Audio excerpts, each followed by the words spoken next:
Hello, everybody, and welcome to episode 58 of the In From Japan podcast, the podcast where we talk about the latest news on Japan-developed games and other things in relation to them. Available on YouTube and in most places podcasts can be found. As always, I'm your host, Erroll Moss, and with me is my co-host, the phenomenon from Suriname, Jason Carter. Hey. And as we usually do, we are going to start with the Japanese games we've been playing. So, I finished East 9. Applause. My final thoughts are, meh. So, what happened from it's good and enjoyable to meh? It's still good and enjoyable. I just feel like I expected a little more out of it. More being what? I'm not sure. Okay. It's like the combat. I expected maybe a little more depth to it. Mm-hmm. Not that it wasn't like, I mean, it wasn't super deep, but it wasn't like the most simple combat either. Well, East games always strive for accessibility, so I don't think there's a very high skill ceiling to them. Yeah. So, I don't know. I don't think. I think it's always as intended. The way it ended, but definitely the way you feel about it is valid. So, any other thoughts? What about the story? What about I feel like maybe I wanted to string combos together a little more. Mm-hmm. Like be able to string attacks together rather than kind of switch between attacks not as seamlessly as I would like to. I mean, you can mix combos, but it just takes a lot of. Yeah, it just feels a bit. Yeah, it takes a lot of figuring out on your own. It's not as clear cut as, say, this attack bleeds well into that attack. It's pretty much. Oh, this attack feels good here, and if I combo it with this attack. Yeah, like I was mostly using Adol, like not really playing as much as the other characters, because whenever I tried the other characters, I didn't really like it, except for when I used except for when I used Renegade, the mage character, like I said last week with that one boss. He was really useful. Okay. I mean, and how are you circumventing the damage types? Because if I'm not mistaken, it's pretty much the same fundamentals as Ys 8, where you have 3 damage classes, and the enemies correspond to those damage classes. So you'd have to mix it up to in order to break their defenses, right? So, like, are you talking like constantly switching characters, or? Yeah, when you're switching characters, because Adol doesn't have all damage classes. He is... Yeah, that's true. Only slash, I want to say, and then you have pierce, yeah. And then you have... I would... Well, I didn't switch between characters all that much, to be honest. Oh, man. Like, I would a little bit, but I didn't feel like it was needed for the most part. I mean, you can brute force your way through the enemies, but it's not the most efficient way of doing things. Also, it was hard to tell when an enemy was like weak to something, unless it was. Well, next to their health bars, they have this tiny icon that gives it away. True. The other thing about that is there's this mechanic where one of the characters you get has like a third eye thing, where when you press like the touchpad, it'll show if any weaknesses on a boss. And you only use it once or twice, and then never, like, it's not useful any other time after that. I'm like, seemed kind of unnecessary. I mean, you use it for like secret passageways and stuff too, but again, that's mostly for a specific dungeon. Okay. So some of the abilities not all of the monstrum abilities are like equal. I feel like, well, no, it's really just that one, because the other one is like the other one, like Adol's, is the zipping between buildings. And then Hawks is just gliding. I forget, White Cat, hers is just running up walls, running up and all the other ones are traversal related. And then the shadow one, yeah. And then there's the third eye thing, which you would think would be more useful than it is. Okay. What about the story then, or the characters? What does that mean? Well, okay, so it was I was like kind of whatever with the story, and then something specific happened. I don't want to spoil it, but I was like, oh, I wasn't expecting that. But then something happened to make that thing that happened not matter. But then this other thing happened, and I was like, that's interesting, but it's so late in the game on this point that I just don't really care about this revelation right now. Interesting concepts that have definitely done before, not executed all that well, I think. Okay. And you've never played Ys 8, right? I've played a little bit of Ys 8. Okay. It's weird, because I'd say it's more of the same. Not that that's a bad thing. Yeah, no, some reviews have said that, have had that, whether it be a complaint or not, you know? Yeah. Oh well. I think I'll still play it down the line somewhere if... I mean, if you like Ys 8, I definitely recommend at least trying it when you get the chance. Yeah, I definitely do like Ys 8. Yeah, maybe once I have a dry spell somewhere in the year and nothing else is happening. Never. Probably never, but we'll see. In any case, I'll just buy it when it's on sale, and then I'd have it for cheap. Yeah. And then Dragon Quest Tact, I realized the rank up items that I needed, I could just buy in the various shops, and I had enough gold to get enough to rank up most of my team, and then I just waited a little bit to get like some extra, or did a couple story quests to get some extra materials. So now my team is ranked up, so I don't have to worry about a level cap for a while. I am trying to balance trying to still go between the Dragon Quest event quest, which unfortunately only has a few days left, and the story quest. And the story quests are still pretty easy for my team, although they're getting a little more difficult, and the Dragon Quest event quests are still just wreck me half the time. And I have to, every once in a while, I gotta revive my team, pay 50 gems to revive my team, which 50 gems is like nothing, because you usually gain 50 gems from finishing almost any quest. So it's like sometimes I have to revive them once, and then I'm good. And then other times I just get floored so bad that I'm just like, I'm gonna go back to the story for a little while. You don't get any guest characters joining your team? I don't think it works that way, because that's usually how it goes when you have these big events. I haven't seen anything like that yet. Okay. Oh well. Or is there any like multiplayer aspects to the game? I'm not sure yet. I think there is. I might not have unlocked it. Okay, because in that case, you could maybe invite another player, a high-level player, to your team. I don't know if it has that kind of... I think it's competitive multiplayer. Okay, that's a bummer. If it has multiplayer. Yeah. I need to check.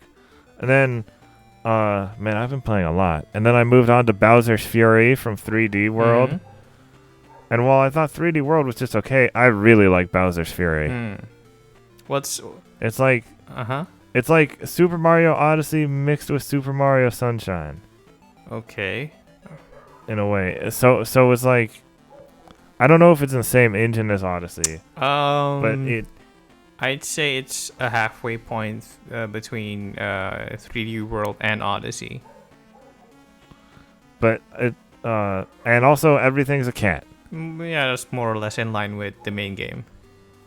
Super Mario, everything's a cat. All the like every enemy has cat ears. Okay. Well, except Bowser, but except Giga Bowser, but and I just I don't know how to describe it. Even though I've literally heard other people describe it. Is it fun? Is it challenging? You're going around this world, going to these different little areas. It's like open world-ish. And you have to collect these cat shines, which light up these lighthouses. The lighthouses are all covered in this weird black ink goo. That's what corrupted Bowser. And so every time you do that, or almost every time you do that, like the light starts shining and it opens up another area, like a new area, so you can go to that little challenge to get whatever shine is over there. Okay. It is fun and challenging, and the blue coin challenges annoy the heck out of me.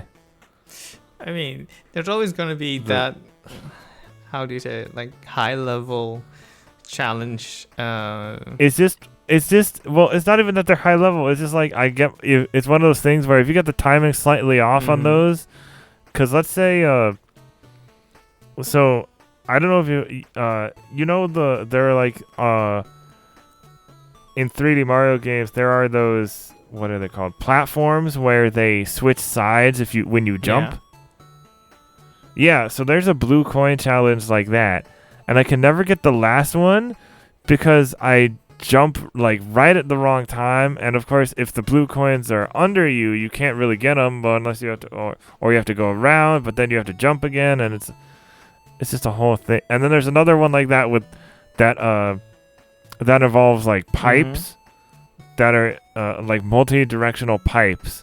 And if you do it the wrong way, if you mess up, the time's gonna run out. You have to start over. Well, I'm sure as bad as it is, it can never be as frustrating as the pachinko level from Super Mario Sunshine. I don't know. I haven't gotten to that point yet, but probably not. And I do like when Bowser comes, when you're in an area and you have enough cat shines to purify the bell on an island, the Giga Bell.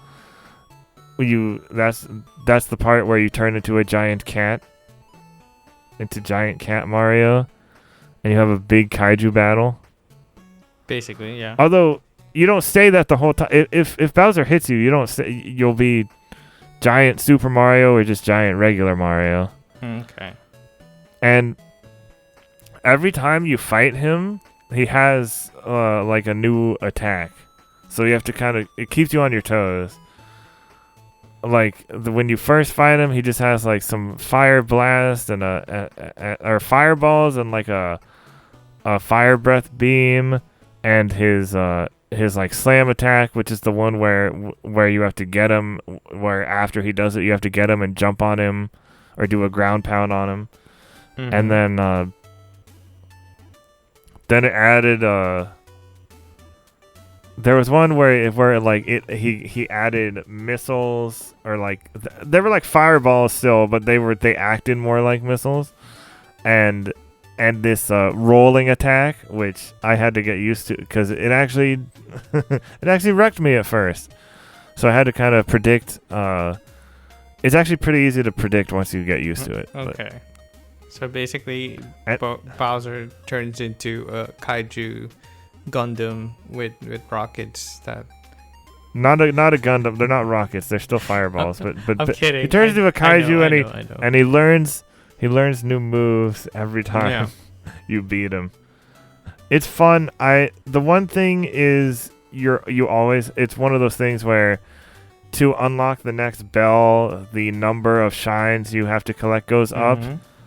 So the first one was like 10 or 15, and then it was like, I think it was like 20, and then it doubled to 40, and I was like, oh boy. Okay. I was like, I don't know about this, but then I started doing more levels they're not really levels. They're more like, I mean, they are levels, but they're not. They're more like areas. Or like different challenges in different areas. And I started doing more, and I was like, oh, I guess this won't be too hard because I unlocked because you keep unlocking more as you get more cat shines. And sometimes you really have to look all over, like all around, because you might see something in the like a floating island in the sky, and you'll be like, "Oh, how do I get over there?" Or like there will just be random coins floating in the sky because there are invisible platforms, and you have to figure out how to get up there. I mean, that's always part of the fun, right? I really like the exploration of it. I don't know how soon I'll finish it, or if I will finish it, just because I'm playing so many other things. Well, it's but more like a DLC, right? It is a DLC. Yeah. So I'm not thinking it'll be more than 20 hours. Yeah, I wouldn't be surprised if after I get the 40, there's like maybe one more section, and then I'm done. Moving on, I also started Persona 5 Strikers. It's okay so far, but I'm not that far into it. Like I'm not even halfway into the first jail yet. They're not called palaces in this; they're called jails. Like my whole timeline is full of people who would die for Persona 5 Strikers, and you're like, it's okay. Well, I'm only saying it's okay because I'm not that far yet. Because at first I was just like, this is okay. Once I start, now that I'm getting a little more used to the combat, I'm like, okay, now I see what people are getting at a little bit more. There was this part where you're just walking around the world investigating, and I'm like, wow, this is like now I get what people say when, like, this is a fully fledged, like, Persona game just with, the Musou gameplay. Because you still have the shops, and you're still going around. Well, some of the shops from Persona 5 are closed. Yeah. Did you ever play Persona 5? Yeah, I did. Back in 2017, which feels like ages ago now. Yeah, tell me about it. But I like it so far. I'm still getting used to switching between characters and trying to see what gameplay style I like. If I prefer playing as one character, if I like switching between characters a little better. I'm still at the part where the game is still telling you different things about the gameplay. You mean the tutorial? It's not necessarily the tutorial, but like, because the tutorial was like in the beginning, but it's more like okay, you're in this situation now, so this, like, make sure to do this. Okay. I mean, it's tutorial-ish, but I wouldn't call it the actual tutorial. You know what I mean?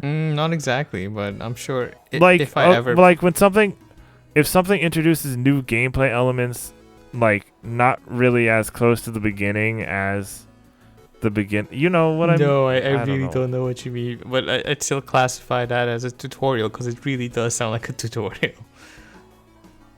I mean, it's not. It's not like the tutorial at the front of the game, but if it's like spread out through the game, when there are tutorials, yeah, it's still a tutorial.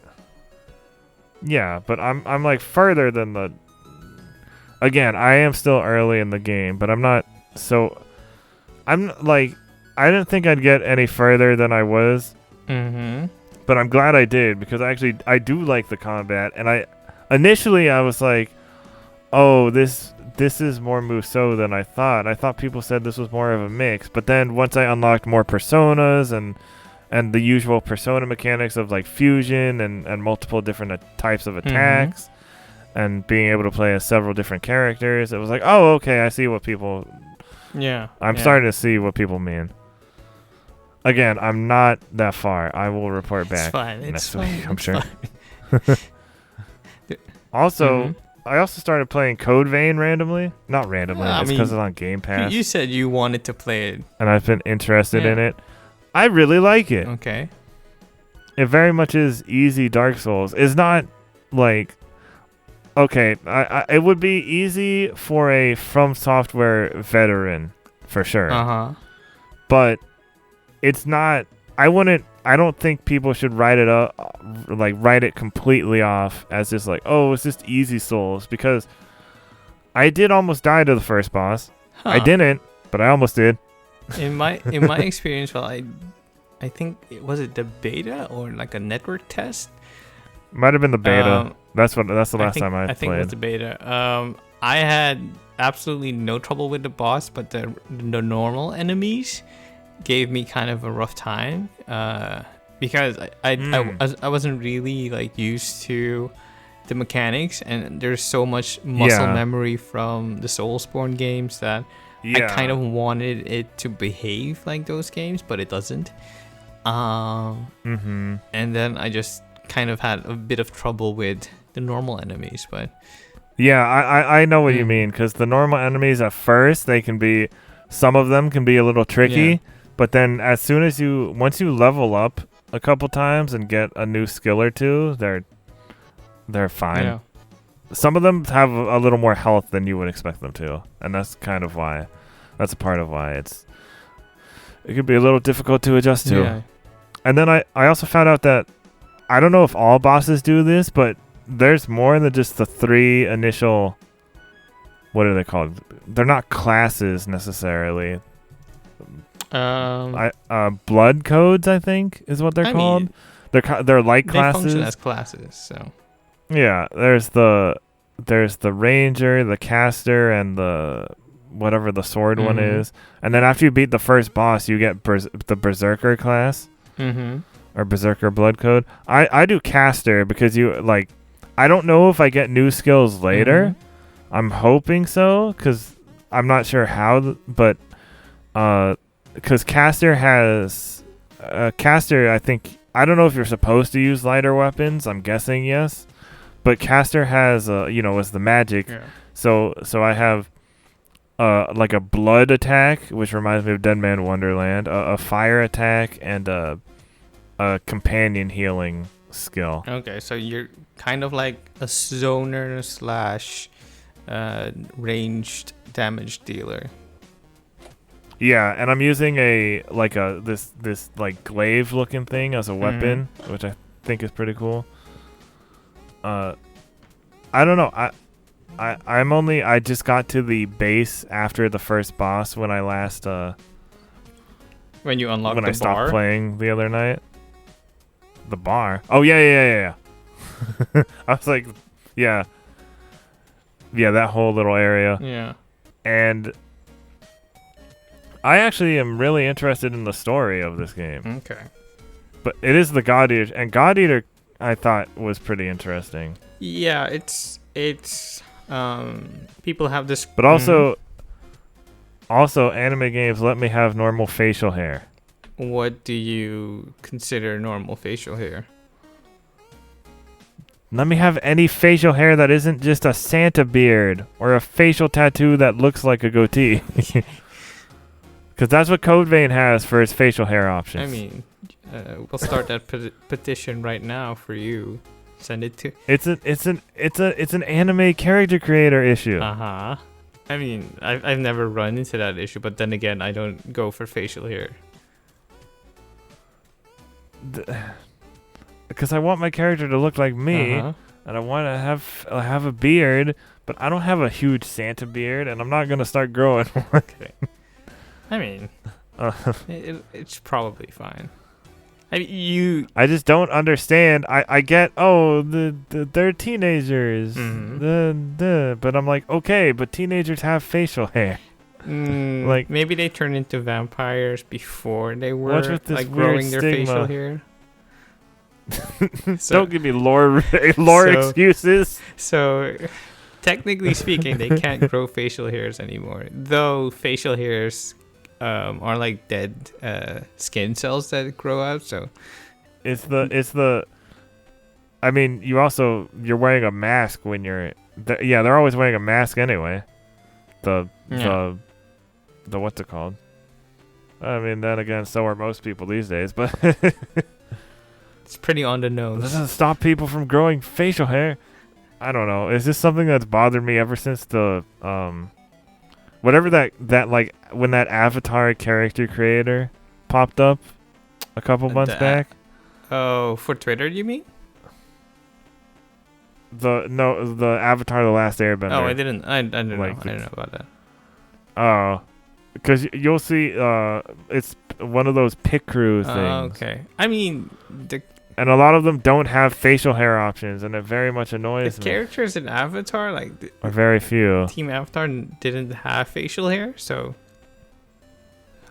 another lore No, I know, but there were characters that did. Yeah, sure. It's just something that very much annoys me in anime and anime adjacent things. Well, anime is always from the perspective of a teenager. And yes, I know Saiyans don't normally grow facial hair and but No, not that. I mean, Vegeta had a goatee in GT, but I mean, he had a mustache in GT or a mustache. Normally, and then they both had goatees in Super, like for 2 seconds. Normally speaking, protagonists in shonen media don't have facial hair, and they're always or mostly towards the younger scale of things. So you're not gonna find facial hair, unfortunately. Tell that to my friends Gladiolus and Ichiban Kasuga. Yeah, but they don't count because Kasuga is like a 40-year-old and Gladiolus is kind of the big brother type. He's a bodyguard. Yeah. So he doesn't count. No, enough about that. Anyways, the point is, I really like Code Vein so far, and I actually have been wanting to play more of it. And I'm surprised. I'm so excited, I guess, by it. Why are you surprised? Oh, I just expected, because when I played the beta, I just kind of played it a little bit, and I kind of gave up, like, because I wasn't into it. This one, once I got past that initial starting point, I was like, and leveled up a few times, I was like, oh, I actually really like this. Yeah. Like I said, I really hope I get more skills later, because there's nothing in the caster class that I can...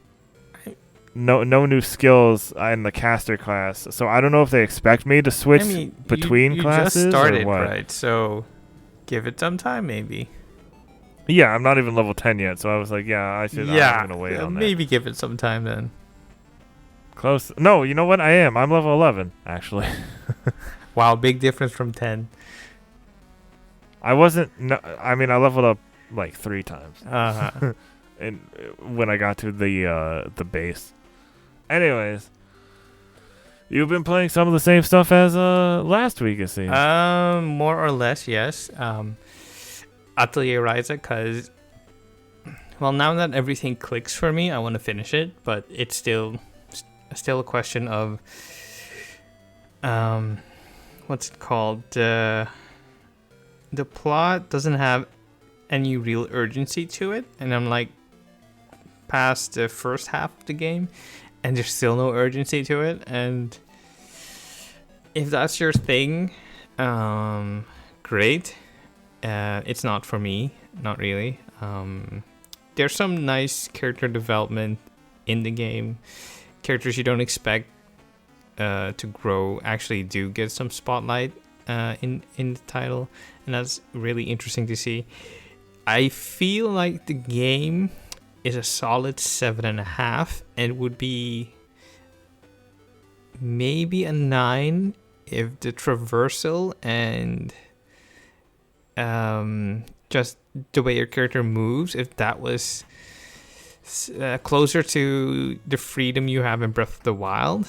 And you just don't have that. You have invisible walls, you have like elevation you can climb up on, and it's so frustrating when a character who should be physically able to do a thing is not able to do a thing because I don't know if the developers didn't have the time for it or the patience for it. I don't know, but it's frustrating when a game that has so much freedom built into it doesn't give you the freedom to enjoy it.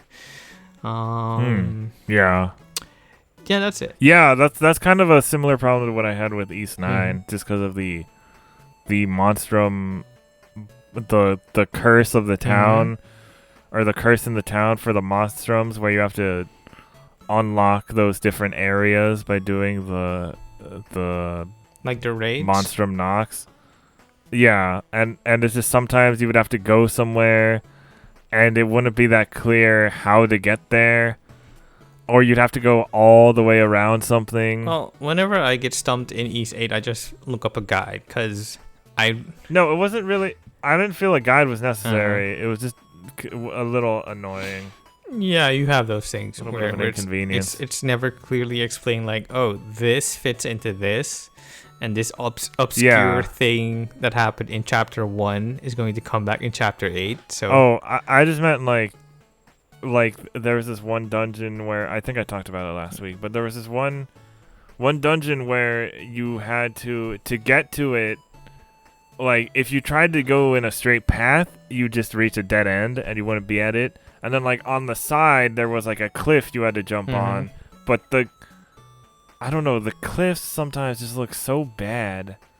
Was your like, monitor? They blend in with the background a little too much. No, I was playing on my TV. Is your and it was TV's bright enough. brightness then up to snuff? Yeah, no, my TV is up to snuff. I just bonded in October. Oh, okay. But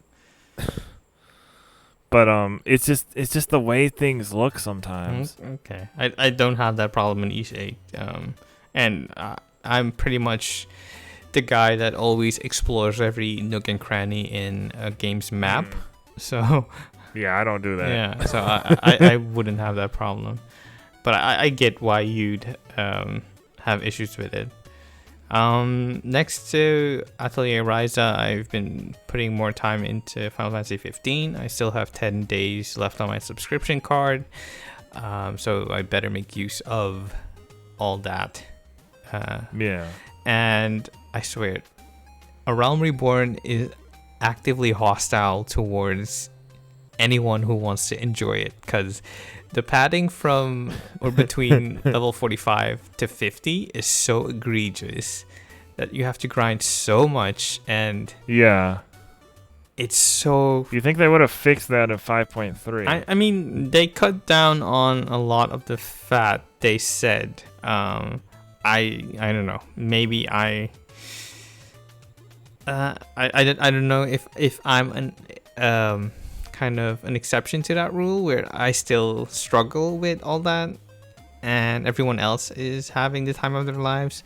But A Realm Reborn is just so frustrating when it comes to getting to endgame content. And the story is enjoyable and it's engaging and you just want to see it through, but the game just stops you from going any further. Like, oh no, you're not strong enough, go do a random quest here or there and then I'll see you in like 2 days.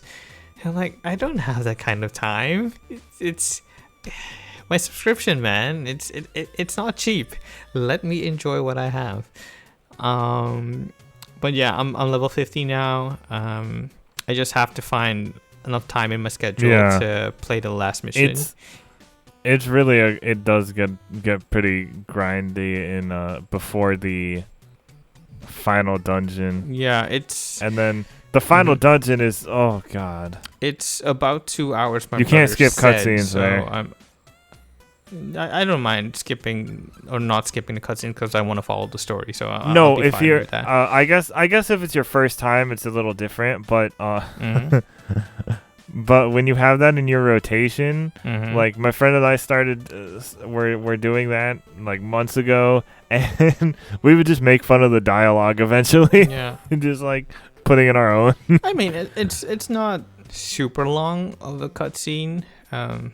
Well, that dungeon just takes a while. I am, but it can wear you down when you're like an hour, into a dungeon and you see no end to it, and then a cutscene pops out. Yeah. But yeah, I'm doing smaller stuff now. Now that I hit level 50, because I need to carve out a lot of time to do the final dungeon. So I'm doing the smaller stuff now. I'm trying out all the jobs. I also did one of the Disciple of Hand job quests. Oh yeah. I haven't done any of those yet. What's it called? Is it letterworking? Anyway, it's one of the crafting jobs, and you make letters. Yeah, I'm making like leather armor pieces. It's enjoyable. The mechanics for all the classes are so well thought out. Yeah. Oh, just wait until we get Sage in the fall. Well, yeah, that I've also been dabbling into Red Mage and Samurai, and those mechanics are wild. Like a samurai feels like, okay, take this trigonometry class and memorize this haiku and do it all on a controller. I'm like, okay, this is daunting. I don't know what I'm doing. And a red mage is you have to balance your white and black magics pretty evenly. Yeah. And then that bleeds into your attacks. And it's an interesting system, and I just really like how they all designed it. But yeah, I'm really having fun with it. I think you should try Blue Mage. No, I don't think I'll try Blue Mage. Though Blue Mage does have an interesting I like it. concept behind copying enemy moves, but you can use it in story quests, so no, thank you. It has its own dungeon. Yeah, no, thank you. I want to follow the story. I don't have. I did get Blue Mage when I was able to. Okay. So I do have it. Nah, I'll be fine. Next up is the In From Japan J List, where we talk about recent video game related entertainment news. So really quick, there was a 30-second teaser for Studio Chizu and Mamoru Hosoda's new movie Belle, which looks pretty cool. Looks kind of like Beauty and the Beast mixed with Summer Wars almost. I'd lean into Beauty and the Beast, but cyberpunk, kind of. Not so I don't much know Summer about Wars. A computer. Well, punk. it is about a virtual world where this is. No, the premise does seem somebody similar. Somebody did say if Boy and the Beast is Hosoda's Jungle Book, then this is Hosoda's Beauty and the Beast. It looks great. I'm excited. I have all the Hosoda all the Studio Chizu movies, so it'll be good to add that. I'm excited. I don't know when that comes out. It doesn't have a release date yet. It's supposed to come out this year. Yeah. But we won't see it until next year, probably. I don't know. You never know. I'm gonna watch the Japanese version first, like I always do anyway, it takes a and then long watch time. the dub when it comes out. It's like 6 months until it drops on home video for Japan, and then probably another 6 months before it's fully translated and localized. And Boy and the Beast was pretty fast, but then again, we also weren't in a pandemic, so. Yeah. Next is Mega Beast Investigator Juspion with English subtitles announced on Crunchyroll. Crunchyroll adds Metal Hero series Mega Beast Investigator Juspion to its streaming catalog for North American viewers. Which this is I previously saw a Blu-ray release by Discotech Media back in 2019. This is a Toei-owned property, I believe, so I'm surprised it just kind of showed up on Crunchyroll rather than their Toei Tokusatsu YouTube channel. Maybe they're just spreading their reach, like see what really picks up steam, and then they might dedicate all their resources to that. Because I was actually interested because he's flying to like between different planets in the first 5 episodes, and then he's on Earth for the rest. So I was just like, oh, this is interesting. I was like, oh, he goes to Earth. That's less interesting because that's what all the shows are. Although if I want to watch stuff Tokusatsu where they're in space on other planets, I can watch several different Ultraman series. So I guess I'm okay there.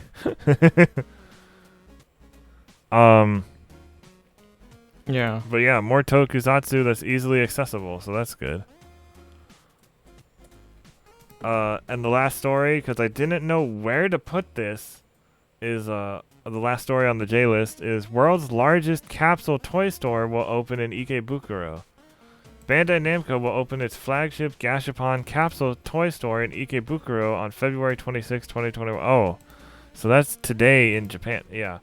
The store will offer a wide variety of capsule toys, including many store exclusives.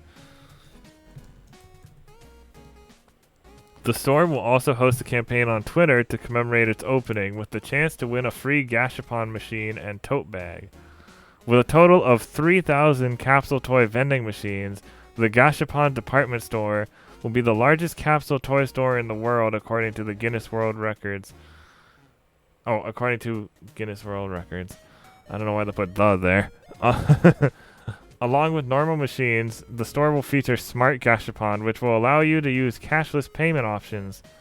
And,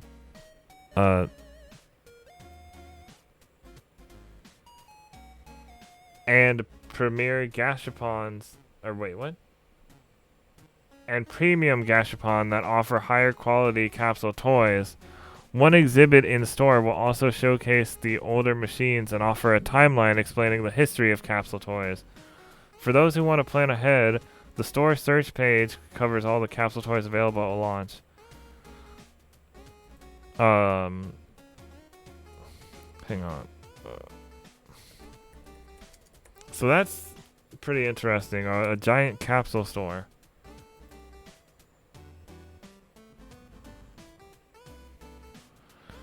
Although they should have called it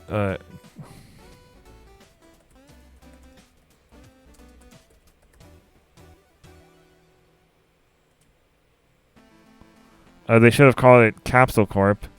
Okay. So we're back. We had a little bit of a weird technical issue. What do you think of this world's largest capsule toy store? It's great, but it'd be even greater if we could visit it one of these days. I mean, I'm happy for them. If only they had called it Capsule Corp. But yeah, that's all I have to say. And I can't really comment on a thing I just didn't know where to put it, and I thought it was really interesting. Yeah. Well, Toriyama must be swimming in royalties. Oh, yeah. Next up is recommended content, where we talk about where we mention content other than news from the past week listed out, and the links are in the description and on the paste bin. So we have Why Digimon Never Became as Big as Pokemon. It's not just that Pokemon came first by Stephanie Miner for The Gamer. In Guilty Gear Strive Beta, Even Bad Players Can Look Incredible by Benjamin Maltby for Silicon Era. Monster Hunter Rise interview with director Yasunori Ichinose by Shibata for Capcom Unity. Final Fantasy XII was supposed to have a different protagonist by Austin King for Screenrant. SNK vs. Capcom Match of the Millennium's Minigames Add Longevity by Joel Couture for Silicon Era. Feature Why the Early Pokemon Anime Was So Important to Its Audience by Daniel Dockery for Crunchyroll. Demon Slayer Shows the Importance of Family Both Lost and Found by Danny Maddox for Silicon Era. And Pokemon Makes an Intimidating Genre Approachable by Taylor Lyles for The Verge. So now it is time for the news rundown, and I will let our Shinigami and bearer of bad news take it away. Alright, Bankai. First up, we have Fry's Electronics closed in the United States. This is by Jenny Alada for Silicon Era. Fry's Electronics closed on February 24th, 2021 as a result of the COVID-19 pandemic. The United States chain of stores was known for selling electronics like computers, video games, TVs, and appliances. It also covered other areas selling things like toys and books, and some locations also included small cafes. People could purchase items from the retailer both in physical locations and online. When Fry's Electronics closed, it did so without fanfare. Rumors first started circling on February 23rd, 2021, with tweets from people like Bill Reynolds bringing up the closure. The next day, the official website offered a notice explaining the decision and offering contact addresses and numbers for people with items being repaired and vendors. And you can click on the article for the full statement. So I have something to say about this. Yeah. If you can, okay, you can hear me. Good. Because I don't know how much. Because I actually don't know if Fry's Electronics were in anywhere besides the U.S. But so Fry's was just this like big superstore, this electronic superstore, and it usually would be like we only have where I live. There's only one that I know of, and it's this huge store that I used to love going to just because it was just this whole experience, and they had different themes for their decorations. Like there was an Atlantis themed one and like an Egyptian themed one. I think we had an Egyptian themed one, but I can't remember. I hadn't been there in a long time. But I remember getting games and stuff there every so often. They did have they had a pretty good anime section in the mid 2000s for DVDs. I probably wouldn't know what Dragon Drive is if it wasn't, or that Yu-Gi-Oh had uncut episodes. Uncut dub episodes. Yeah. But yeah, that's sad, but the writing was kind of on the wall for years because the stores were always pretty empty in terms of stock. Well, R.I.P. big business. Hopefully the people who were affected land on their feet. Yeah. And we wish them all the best. Mm-hmm. Next up is Nintendo will no longer repair 3DS and 3DS XL after March in Japan. This is by Kite Stenbuck for Silicon Era. Nintendo has started gradually phasing out the Nintendo 3DS consoles from its official repair service. The company announced in Japan that it will no longer accept repairs of Nintendo 3DS and 3DS XL of any color after March 31st, 2021. The company stated that it is now difficult to secure the spare parts needed to repair those consoles. Today's announcement will only apply to the original Nintendo 3DS and 3DS XL, known in Japan as 3DS LL, released in 2011 and 2012, respectively. The newer models, new 3DS and new 3DS XL, 2DS, and new 2DS XL, will still be accepted by the official service center for the foreseeable future. However, it's only a matter of time until Nintendo runs out of spare parts to repair the newer 3DS models as well. That's a bummer, but that is the fate of all physical media. It eventually dies out. Yeah, I still don't have a 3DS. I might get one used. I'll see where that road takes me. You better hurry up fast. Well, who knows? It's now like we'll get the 200. The news that the 3DS eShop will be closing. No, it's now about $220, like as expensive as a Switch Lite. So, even like a 2DS XL. Yes. So from a value proposition, it doesn't really make any sense to buy it for just one game. So I'll see what I'll do about that. Next up is Kingdom Hearts Union Cross story will end in April ahead of May shutdown. This is by Kazuma Hashimoto for Silicon Era. The official Kingdom Hearts Dark Road Twitter account shared a message from series creator Tetsuya Nomura, which confirmed that the story for Kingdom Hearts Union Cross will be coming to a close. Additionally, the official Kingdom Hearts Union Cross Dark Road website states that the story will conclude in April 2021. And once the story is over, Kingdom Hearts Union Cross Dark Mode will end service. Or is that Dark Road? I think that's supposed to be Dark Road. Will end service on May 30th, 2021. However, an offline mode will be available for users to experience. Kingdom Hearts Union Cross will be available as a theater mode for those who have not yet had the chance to experience the story. As mentioned previously, Tetsuya Nomura released a statement regarding the end of service for Kingdom Hearts Union Cross and Dark Road. While he mentioned that this story will end, he hopes that users will stick around to see the conclusion. He also thanks fans for being part of this experience, and you can read the full statement below if you click on the article. Yeah, that happens with mobile games too. And the thing with Kingdom Hearts is, as much as we love to say, hey, if it's not a main numbered game, it's a spin-off. Well, that's not the case, because Tetsuya Nomura loves to mess with us and put main story content in every game with the Kingdom Hearts banner. Didn't they say they were doing Sorry, I didn't catch. I remember somebody saying they were doing the you'll be able to still see, like, experience the story through like movies or mobile game of some capacity. Yeah, the offline mode and everything.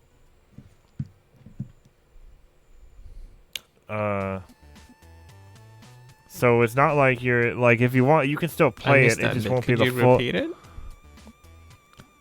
Basically, I'm just saying you won't.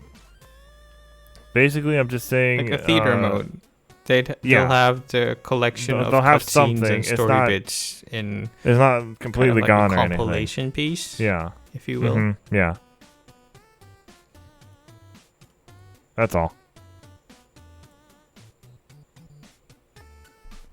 Okay, we had a little bit of technical difficulties, possibly due to Tom Nook of all people. Yeah. Or Rossetti or somebody. And that's no joke. That's no joke. That's no joke. But now we're moving on to in other news. And Jason actually has the first story here. Okay. First up, we have Tokyo not considering any restrictions on video game playtime for kids. This is by Daryl Harding for Crunchyroll. Yesterday, Tokyo Governor Yuriko Koike proclaimed that she would not support any type of ordinance or law restricting video game playtime for kids and teenagers. In March 2020, Kagawa Prefecture in Japan's south implemented an ordinance limiting video game time to just 60 minutes during school weeks and 90 minutes during weekends and holidays. That's not enough time to do just daily tasks in Animal Crossings. Okay. Koike, who initially was somewhat supportive of the measures from Kagawa, came out against the ordinance in a session of the Tokyo Metropolitan Assembly on February 24th, explaining that after looking over the research and findings, she or her government does not intend to impose any restrictions that aren't based on scientific merit.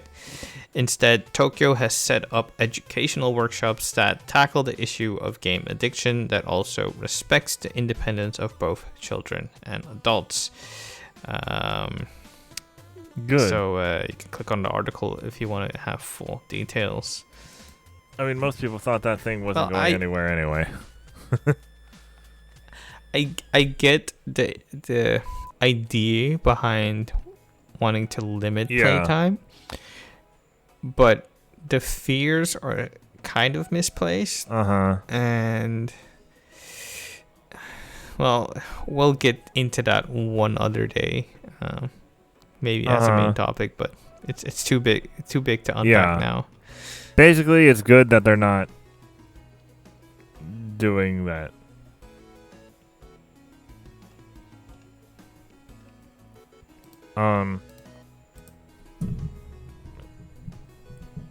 Can you still hear me?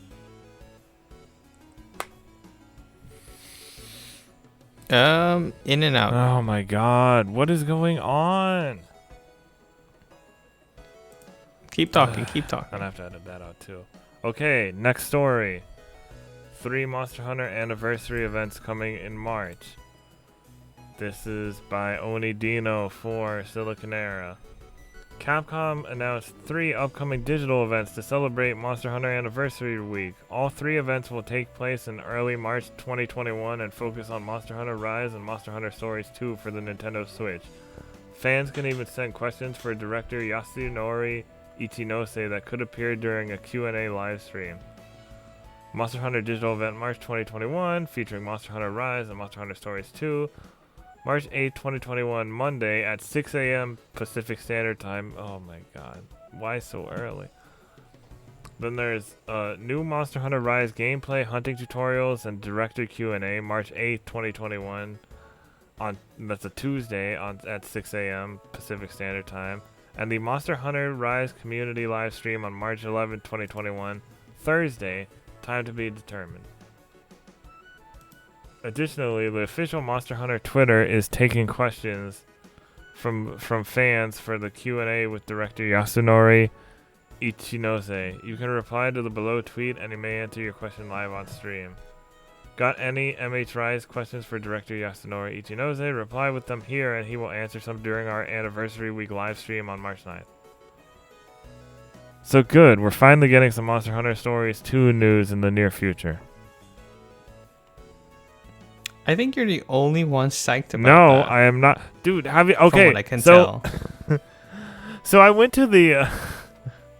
to rewatch the YouTube trailer, and they were all the Monster Hunter Stories fans showed up. So there are dozens of us. I believe that, but from what I can see on my timeline, it's only you and IGN's Casey Freitas. Yeah. It's like, okay, I'm happy for you two. We will convert the rest of you. It will happen. Don't hold your breath. It will happen. I'll play Anybody it, who but enjoys Monster Hunter and is dissatisfied with Pokemon, there's your perfect game. Mm-hmm. Okay, next is... Yeah, we'll see. Monster Hunter Rise Split Pad Pro. We need to have Casey on at some point so we can both convince you. Good luck with Monster that. Hunter Rise Split Pad Pro controller revealed. This is also by Onidino for Silicon Era. Hori revealed a new Monster Hunter Rise design for its line of Split Pad Pro controllers. The Nintendo licensed product replaces the standard Joy-Con and features larger buttons, grips, and a D-pad. The controller will release in Japan on April 26, 2021, and will cost 5,258 yen. So what, about like $52? Using the game's flagship monster Magnamalo as its motifs, the Monster Hunter Rise Split Pad Pro controller is designed for both serious players or just those with larger hands. Compared to a standard Joy-Con, Hori's bigger alternative features larger face buttons, sticks, shoulder buttons, and a D-pad. You already said that. Additionally, there are programmable buttons on the rear and a turbo button, and assignable buttons too. Fans interested in buying the product should remember that it cannot be used wirelessly and does not have a gyro function built in. So, I get it can't be used wirelessly, but can you use it as a Pro controller and plug it in, or does it not have a thing for that? Is it Joy-Con only?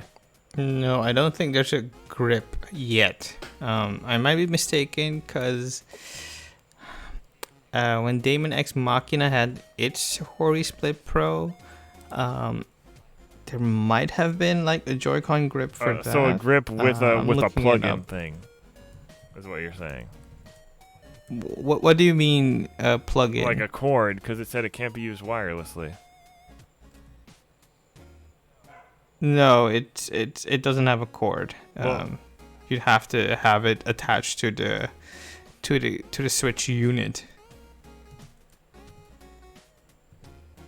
I'm just confused.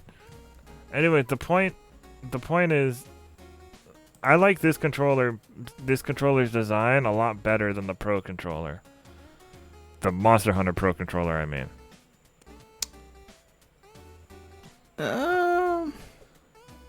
Maybe. Maybe. I haven't like held it in my hand, so I can't really tell you. Yeah, the one thing is I don't play my Switch handheld that often these days, so.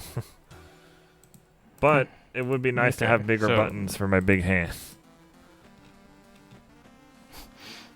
All right. Next up, we have Falcom's 40th anniversary stream will bring Kuro no Kiseki news. This is by Kite Stenbuck for Silicon Era. Neon Falcom will hold a live stream to celebrate its 40th anniversary on Dengeki's YouTube channel on March 9th, 2021 at 8 p.m. JST, is Japan Standard Time, or 6 a.m. Eastern Time. It also plans to reveal new information for the Legend of Heroes Kuro no Kiseki while looking back at the company's history in the same stream. Shout out to Dengeki. Founded in March 1981, Nihon Falcom has been developing games since the 8-bit computer era. Its first ever title, Galactic Wars, released for PC 8810 or 01 in 1982. The company became more well-known after releasing Dragon Slayer, the precursor to Xanadu and the Legend of Heroes series in 1984, and the first Ys game in 1987. You can click on the article for a full rundown of this. Fun fact, Nihon Falcom, like Falcom, gets its name from the Millennium Falcon. So there's your fun trivia fact for today. Give me a sci-fi Ys game. That'd be cool.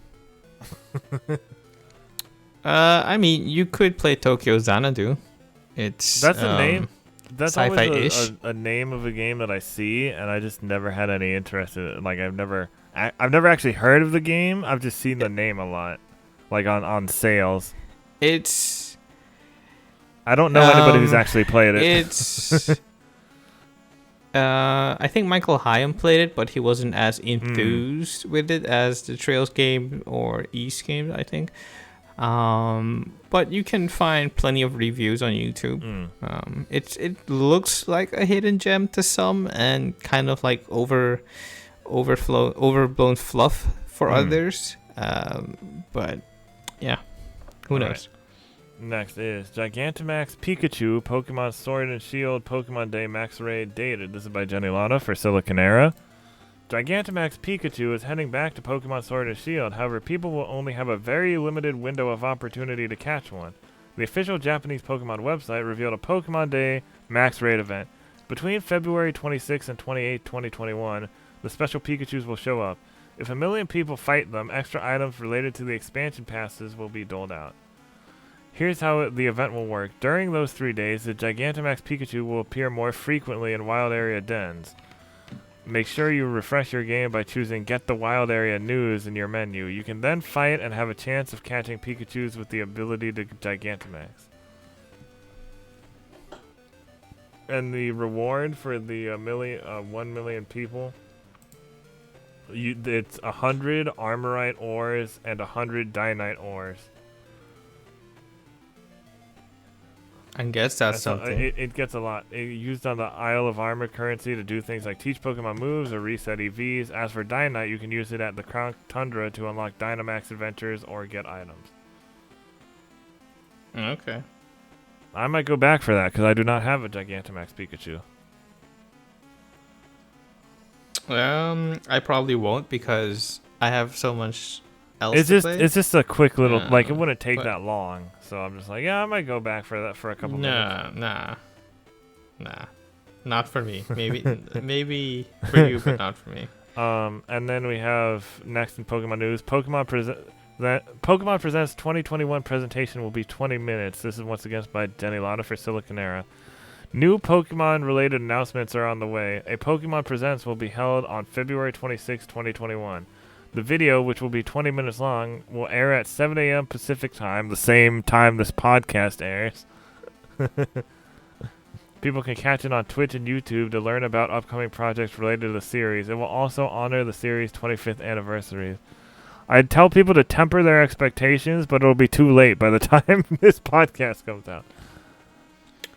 Yeah, because they're not announcing Insert X remake you want. It's not announcing the I want to say it's not I'm not going to say it's not announcing. I'm just going to say don't get your hopes up too much. I'll say it. They're not announcing anything.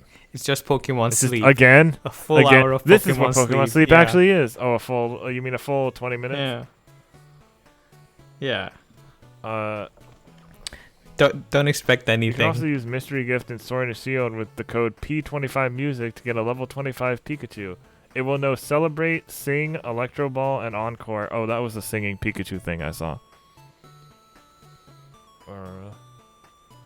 Yeah, so expect the reactions for that. Well, it'll be up like right after this podcast is probably. I'm gonna get up early for this, even if it's not that good of a. Even if there aren't any that big of an announcement, Pokemon is a very important franchise to me, so I figure I might as well make a reacts video because we can. Sure, I guess. If that floats your boat. Yeah. If that I was trying to make like a Pokemon one, but I couldn't. Yeah, I figured, but oh well.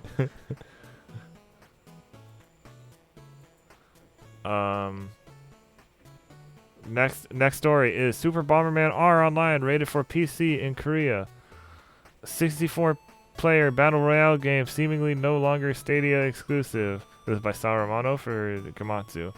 Super Bomberman R Online, which first launched for Stadia in September 2020, has been rated for PC by the Game Rating and Administration Committee of Korea. Publisher Konami has yet to officially announce a PC version of Super Bomberman R Online. But this is good, because now I can play this game online. And I love Super Bomberman R. And the language barrier won't be a problem? no, I mean, if it's rated in Korea, it's probably going to be I'm sure it's going to be an international release. Well, Yeah. fingers crossed. It's just no longer Stadia exclusive is the big thing, which was a weird move in general, but I mean, Stadia could use all the help it could get. it was a little too late now, don't you think? It's never too late. Who knows? All right. Next story. Okay, next up is Axis Games to announce new titles at New Game Plus Expo 2021. This is by Sal Romano for Gamatsu. Axis Game will announce new titles at the New Game Plus Expo 2021 on March 4th, the publisher announced. Excuse me. Further details were not made available. The New Game Plus Expo 2021 live showcase will air on Twitch on March 4th at 8 a.m. Pacific Time and 11 a.m. Eastern Time. It will feature dozens of games that include new title announcements and live gameplay demos, additional gameplay Q&As, and more will follow immediately after. I'm kind of like struggling to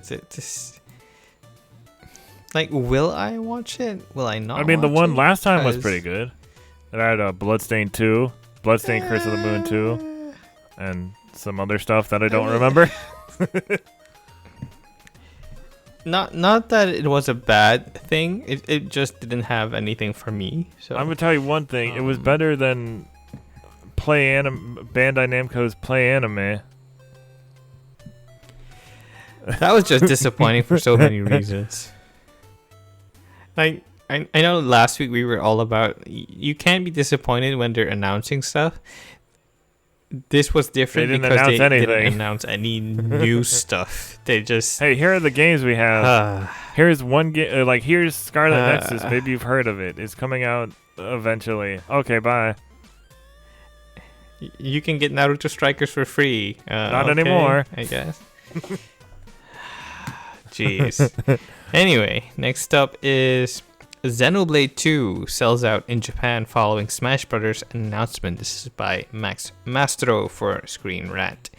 Following the announcement of Pyra and Mithra coming to Super Smash Bros. Ultimate, Xenoblade Chronicles 2 has sold out in Japan. The reception to Pyra and Mithra may have been somewhat divisive, but Super Smash Bros. Is still doing its job. It's divisive or I've never divisive. It heard depends on anybody how say you read it. divisive.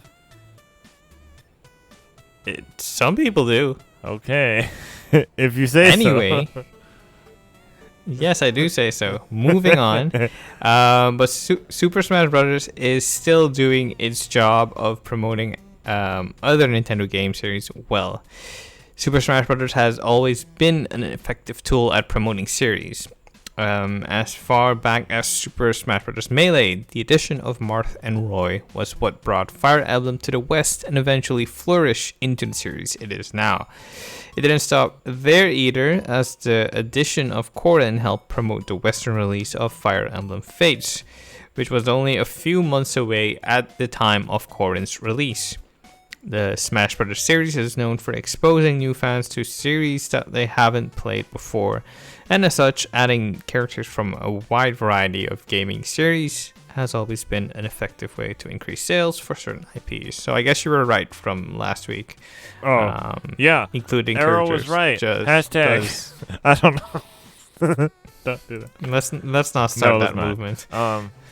But also, I thought about getting this, and I was looking for physical copies, and the price went up already. Not by a ton, but like maybe the price was already. Just get it I think I'm gonna. digitally. It was cheaper that way, and since I want both Xenoblade 2 and Torna Country, I'll get it. Hopefully, it goes on sale at some point, because I don't want to the bundle. Because it's $90. Nintendo and that's games. Nintendo games go on sale precisely once a year. Did I miss the Xenoblade one? And that's not even every year. Oh, we'll see. So that logic also doesn't see add if it goes up. on sale somewhere. If there's some discount somewhere, whatever. If it goes on sale, it won't be the full package. It will either be. I don't know. After I was right about that first thing, I don't know. Could always happen. You know, broken clocks and all. Next up is Nier Automata or Automata. Shipments and digital sales top 5.5 million. This is by Sal Romano for Gamatsu. Total worldwide shipments and digital sales for Nier Automata or Automata have exceeded 5.5 million units, Square Enix announced. The game was last reported in December 2020 to have reached 5 million units. Nier Automata first launched on PS4 in Japan on February 23rd, 2017, followed by PS4 in North America on March 7th and Europe on March 10th, PC via Steam worldwide on March 17th, and Xbox One worldwide a year later on June 26, 2018. A game of the Yorha edition launched for PlayStation 4 and PC, worldwide in February 2019. Did you see the trailer for Nier Replicant? Was there a new one? Oh, there was this week. I think yesterday. Well, I saw the article, but I don't think I watched it. It's a pretty story-heavy trailer, and it finally hooked me into the whole thing. Because I was kind of mixed before, because it was all combat, and I'm like, okay, we've all seen the combat in Nier Automata. Why would I do it all over again? The same, right? It's more or less the same. I mean, if you want to get pedantic about it, it's that the character in Nier Replicant holds his weapons, and the characters in Automata don't. They kind of like command their weapons to float. Move. They don't float. They. How do I explain this? It's like, I'll watch the trailer. I don't want to. Don't hurt yourself. Don't hurt yourself. just watch the trailer. It's 3.5 minutes. You'll be fine. Okay, next story. Jason didn't want me to put this. No, I'm just kidding. Uma Musume Pretty Derby finally releases after 3 years. This is by Oni Dino for Siliconera. Cygames mobile title Uma Musume Pretty Derby finally released in Japan on February 24, 2021. Cygames planned to launch the title back in 2018, but continued to delay the game. The title is available now for Android and iOS devices in Japan. In Uma Musume Pretty Derby, the girls all have horse ears, a tail, and are super speedy. Players will compete by racing each other in competitions. The game features full 3D models and animations, plus musical performances by the heroines after winning races. DMM Games also plans to release the title on PCs on March 10th, 2021. Cygames intended for the game to release sometime in 2018, but the company delayed the game for a full 3 years. During that time, Uma Musume became a multimedia franchise with its own anime, TV show, manga, music, and physical goods. So remember, Cygames, also, the people who made 2 other multimedia franchises, Shadowverse and Grand Blue. Right? Yes. So I have a friend who's really into the Grand Blue mobile game, and he also reads Japanese. Okay. So I asked him to try this for me, and he was like, all right, and he was like, what the heck? Why does this look better graphically than Grand Blue?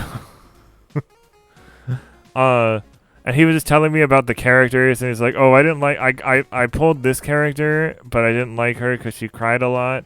and like that's what her whole character story was. But I like this character. All these characters are based on actual racing horses in Japan. I mean, the name is literally Horse Girl. And here's the thing. Allegedly, back in 2018, the developer said, like, please no, what did they say? They said something like, please no Rule 34 art, because it could ruin the horse's reputation, like the horses the characters are based on, their reputation. And developers have said similar stuff like that when games have historical figures. Oh, but it's buddy, like, yeah, do I have a bridge to sell you about Dojinji? Yeah, it's not like them. Unfortunately, it's not like them saying it is going to prevent it. But I just thought that was that was interesting, because horse racing must be. Well, I know it's pretty big in Japan. There's that one. What is that game? It's called Post something. There's like a yearly horse racing game that releases in Japan. It's not Post 11. It's something. I hope you're not thinking about Winning 11, because that's the soccer Post game. Okay. Yeah, that's Is that it? And it was by Konami, or no, it was by Koei? Koei Tecmo? Is that who it was by? I don't know. All I know is not what it's called. Winning Post, not Winning. Okay. Yeah, Winning 11 is something else. Okay. So, why did this strike you so much? What? I mean, well, Japan so has... no, I was browsing Twitter because I was working on an article, and I was somebody I follow who I was using as a source for the article. Not about this game. The article I'm writing is entirely different. It's Pokemon related. It's not this, but they retweeted something, and they were like, a bunch of people I know are playing this game, and it was just the footage of the girls racing, because they're anthropomorphic, they're humanized horses, so they're not like they're running. It's a marathon essentially, rather than an actual a horse race, even though it is technically a horse race because they're horse girls. Because it just, I don't know, something about it was just so weird and funny to me. Okay, then I might tell you that the anime is on Crunchyroll, so you can get your fill of horse girls there. It's just, I've been like showing several Discords who would think this is like weird or funny. I was like, did you guys hear about the horse waifu racing game? And they were like, the what? And then I put and responses range from I don't want to live on this planet anymore to I want to see more. I want to know more. So the whole spectrum. I can safely tell you this isn't the strangest thing. No, it's not. Is it something about it? Just something about it specifically. Also, everybody should play Pocket Card Jockey. It's one of Game Freak's best non-Pokemon games. 3DS exclusive. I think Erroll found his new solitaire, niche, ladies and gentlemen. But horse racing and horse breeding. But you play solitaire when you're racing. I can fully expect to edit like a horse racing in retrospective in a near future. it's just those two. I just feel it. I don't care otherwise. Okay. Next up is the Caligula Effect 2. Switch and PS4 will head westward. Your favorite. In fall. This is by Jenny Alada for Silicon Era. The latest entry in the now Caligula Effect series will appear outside Japan. NIS America announced it will handle the Caligula Effect 2 Switch and PS4 English versions. Folks will be able to find it digitally and physically in fall 2021. Like the original game, the Caligula Effect 2 is set in another world, and most people don't realize it and are happy to be there. Those who do remember who they are and want to go home are fighting back. Members of the Go Home Club face off against Regret, the virtual idol. I don't know. The virtual idol in charge of Redo and her Obligato musician defenders. It most recently appeared during the Japanese February 2021 Nintendo Direct. You can click on article for a full breakdown on it. If this is running on the same engine as the first game, I'd say wait till reviews come out for the Switch version, because the Switch version for the first game did not run that well. Having that said, I don't know. I haven't played this game. I don't think I'll be playing this. But I kind of do owe NIS America a review on the series, so I might pick it up and do that. But I don't want to. Don't forget about anyway, the limited edition. Yeah, well, you can click on article to read about it if you want. If you want to see Jason do an unboxing. I mean, someone's gonna have to sponsor me, because I'm like putting up money for that. We'll open a Patreon and put up a Patreon poll just so you can do an unboxing. Sure. The bag looks nice, at least. The bag it comes with. I guess. I mean, that's about all I can say about that. Everything else, I'm like, I don't know how I feel about the rest of this. Like soundtrack, it's like okay, and some cards and stuff, like the usual stuff. I'm like, all right, well, whatever. Anyways, I'm sorry I had to put that story in for you. It's fine. It's fine. Next story is Samurai Warriors 5 launches June 24th in Japan, July 27th in the West. Official website fully open. This is by Sal Romano for Gamatsu. Samurai Warriors 5 will launch for PlayStation 4 and Switch on June 24th in Japan, followed by PlayStation 4, Xbox One, and Switch in the West, and PC via Steam worldwide on July 7th. Publisher Koei Tecmo and developer Omega Force announced. In Japan, the game will cost 8,580 yen for the standard edition, 16,280 yen for the treasure box edition, 27,280 yen for the Ikitosen box edition, and 11,880 yen for the digital deluxe edition. I was not expecting Ikitosen. The treasure box includes a copy of the game, character art book, 2-disc original soundtrack, postcard set with all officers and display stand case, and a B2 size cloth poster. I don't know what that means. The Ikitosen box includes... It's a cloth poster. No, just the B2 size. The Ikitosen box includes everything in the treasure box, plus a mini acrylic stand set for all officers. Digital Deluxe Edition includes a bunch of downloadable content items. I might play this. I do like how it looks like it's stylized a little more. Because I don't remember Samurai Warrior. Maybe the more recent ones did have had that style. No, they didn't. This is the first one with the style. It's kind of like a soft reboot of the series. It's no Sengoku Basara, I'll tell you that much. Capcom, get on that. Man, you gotta let that dream go. Well, Capcom is getting on that. They're just not releasing it outside of Japan.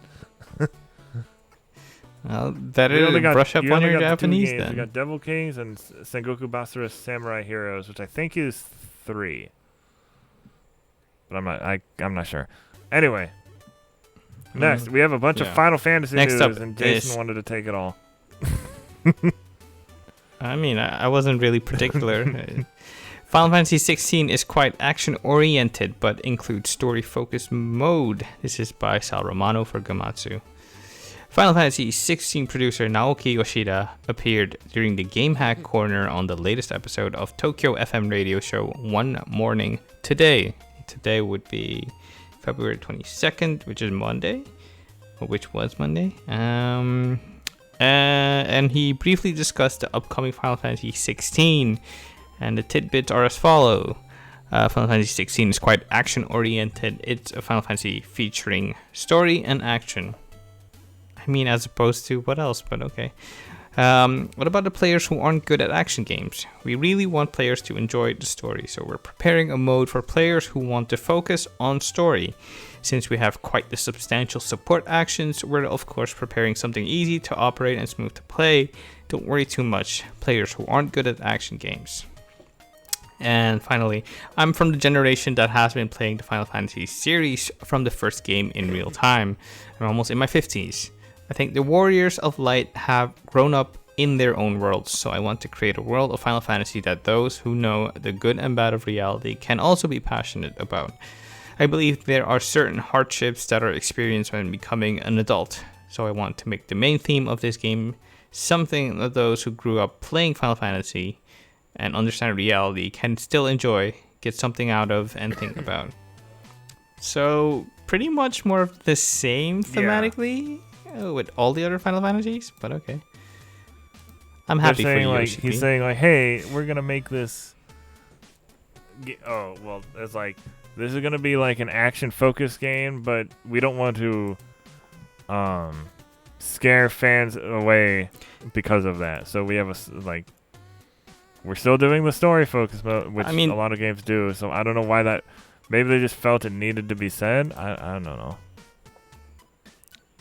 It needed to be said because people are apprehensive. Because one, character action games can have a high skill ceiling when you look at DMC or Bayonetta. And two, old school fans really want turn-based games back.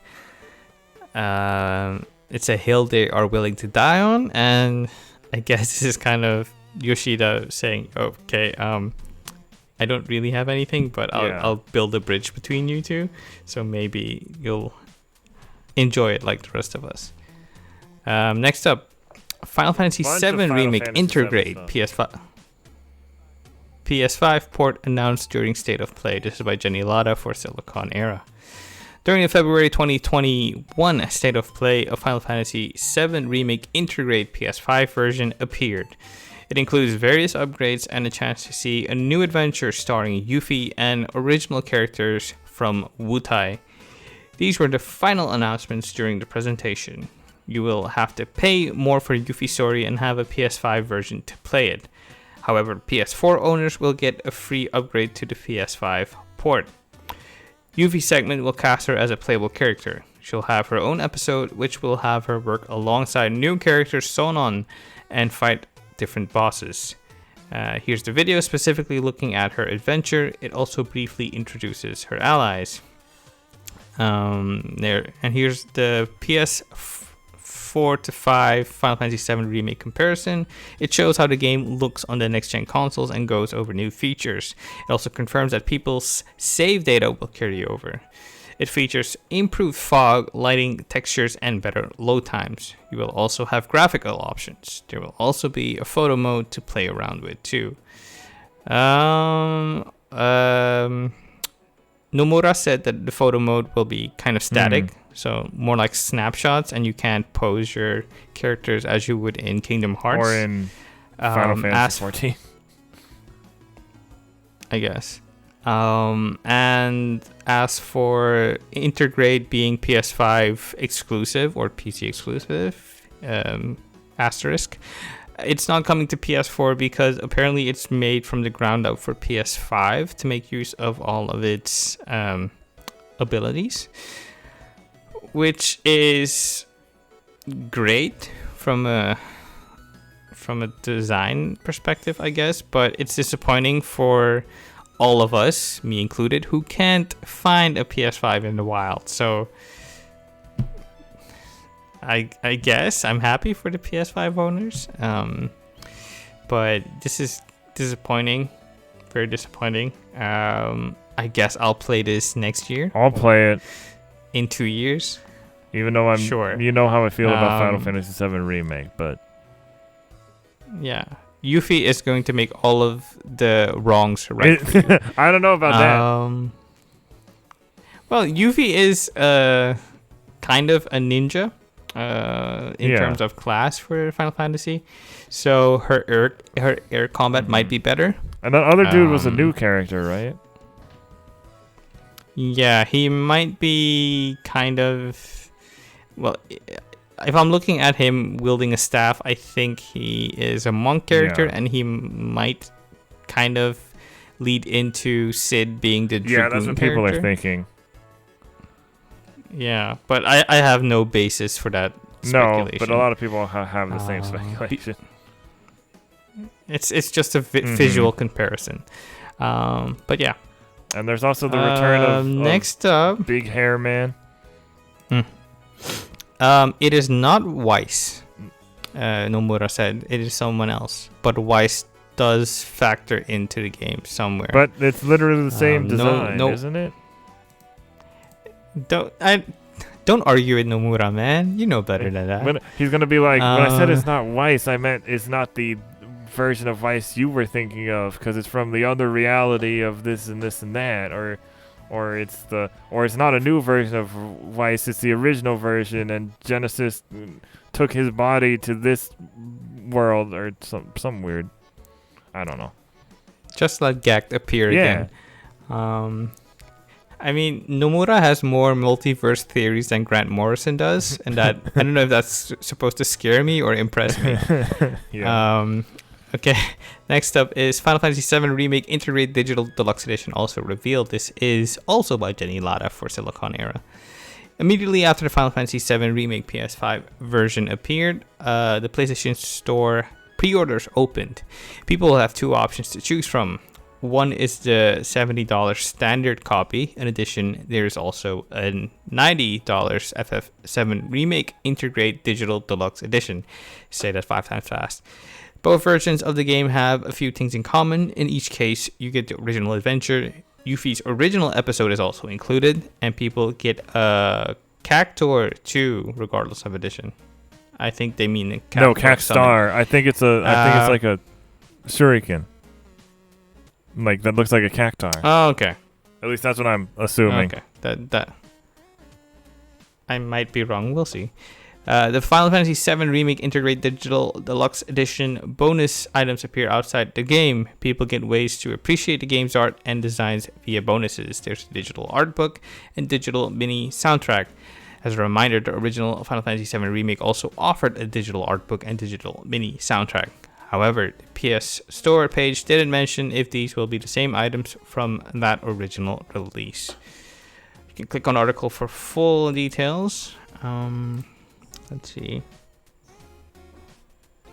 It's not mentioned, but Yuffie's episode is DLC that you will have to pay for.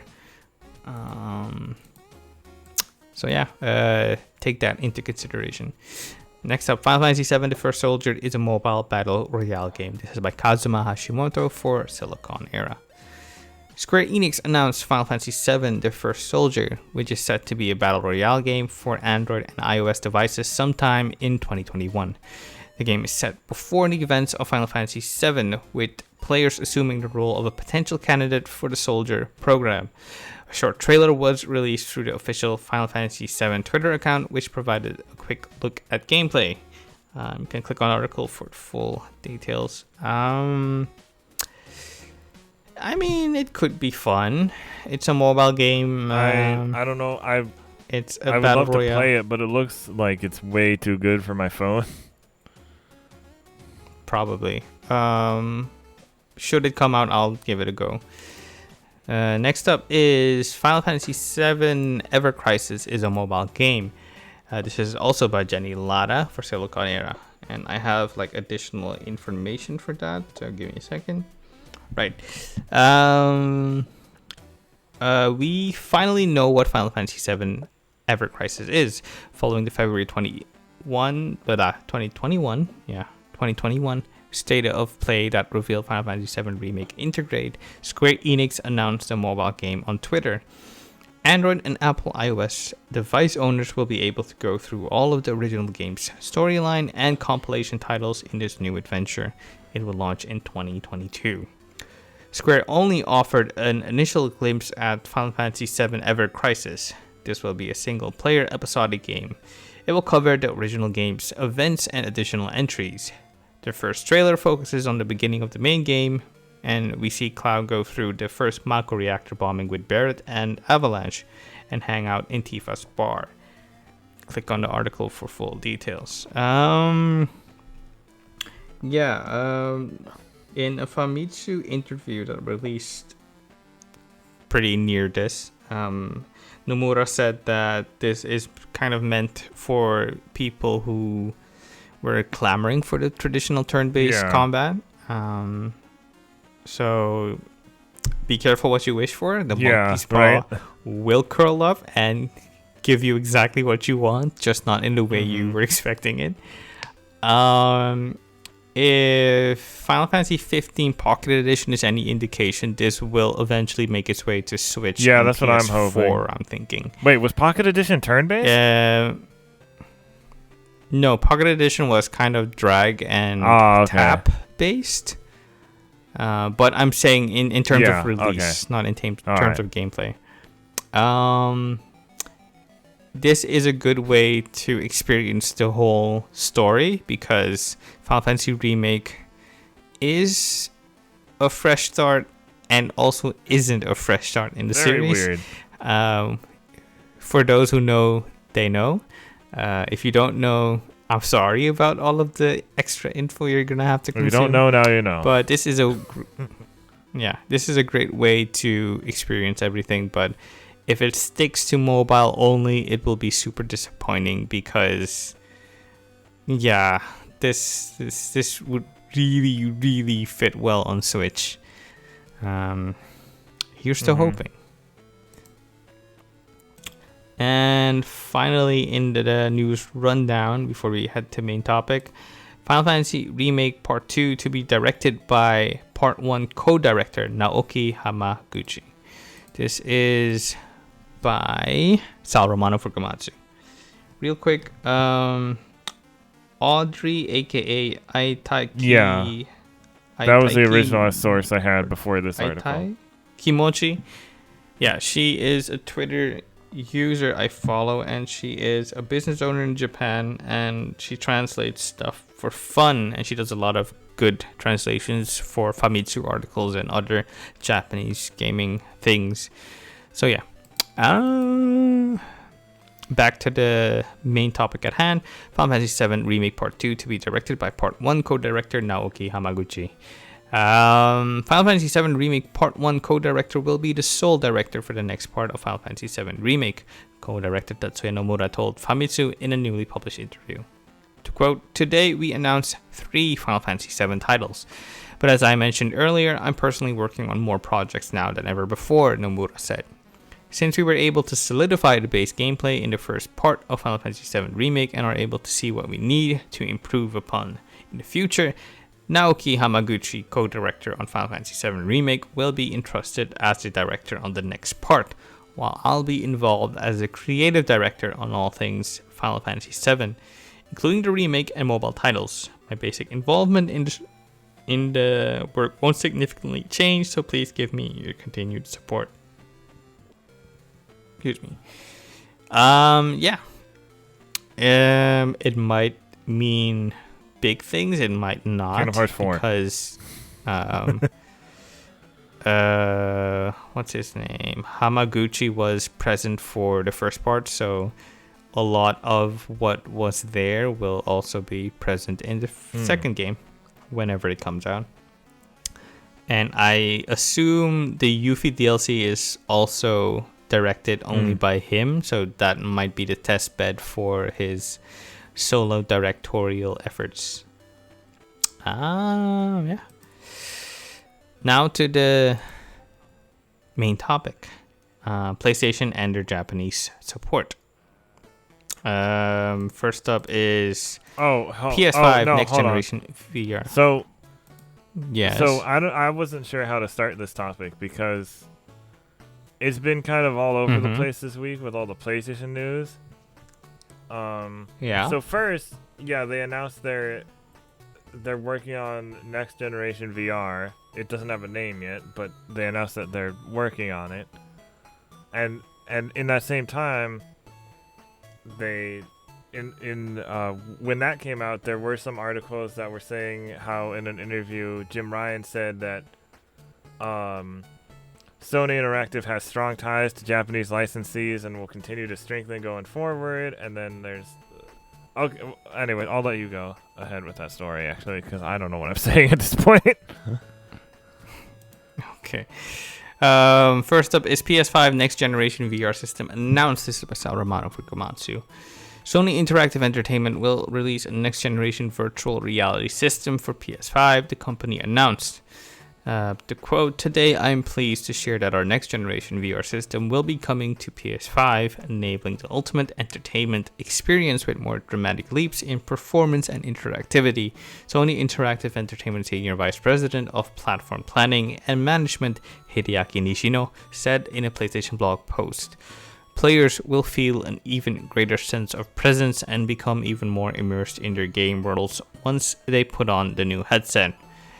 Those are big words for something that doesn't really exist yet. Will it be good? Maybe. Can it be good? Probably. Look, I'm still not getting VR until the two games that I want. Sword Art Online. God no, dude, that would make me never touch a VR headset ever. What games are you then House of the referring Dead to? And a Yu-Gi-Oh VR game. I see Yu-Gi-Oh probably being an AR game and not that's what VR. people keep saying, but you never know. No, I mean the physical interactivity of the cards is kind of the big appeal of it. You could do it in VR, I feel like the most recent Yu-Gi-Oh games aren't. You don't need any physical cards.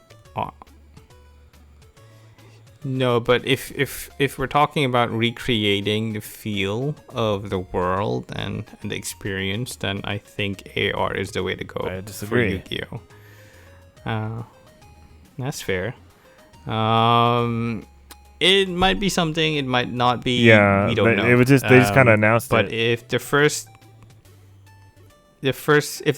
VR set is anything to go by, it will eventually be very popular, or accessible at the very least, because the install base for the PlayStation was really good. You had like 100 million plus consoles in households, and that makes it an easier sell for people to get a VR headset, as opposed to buying or building an expensive $800 to $1,000 VR ready gaming PC, or buying a VR ready laptop, because that's a big hurdle. Like GameSpot named Half-Life Alyx its game of the year last year, and while that is great, it's also very inaccessible.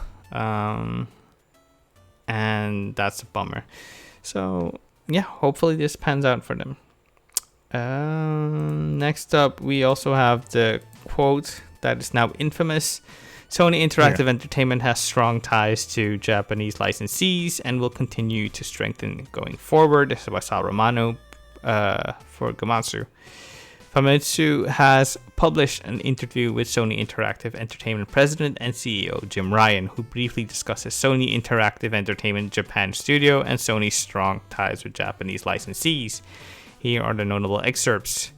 Astro's Playroom was developed by Asobi team, but many Japanese game fans are looking forward to new titles from Sony Interactive Entertainment Japan Studio. Do you have any information about the studio's new titles?